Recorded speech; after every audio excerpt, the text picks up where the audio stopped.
প্রিয় বন্ধুরা, আজকে একটি নতুন ভিডিও নিয়ে হাজির হলাম। আপনারা দেখবেন প্রথম থেকে শেষ অবধি, লাইক এবং সাবস্ক্রাইবার করবেন আমার চ্যানেলকে এগিয়ে নিয়ে যাওয়ার জন্য।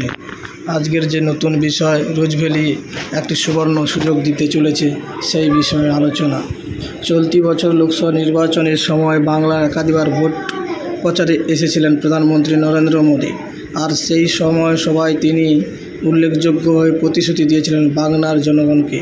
তিনি বলেছিলেন চিট ফান্ড থেকে বাজেয়াপ্ত করা টাকা সাধারণ মানুষের মধ্যে ভাগ করে দেওয়ার উদ্যোগ নেওয়া হবে। আর সেই প্রসঙ্গে তিনি রোজভ্যালির চিট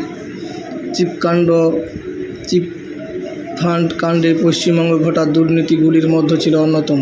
এই চিট ফান্ডের ওপর বিশ্বাস রেখে নিজের কষ্টে জমানো টাকা রেখেছিলেন অনেক সাধারণ মানুষ। আজ সবটাই হারিয়েছে।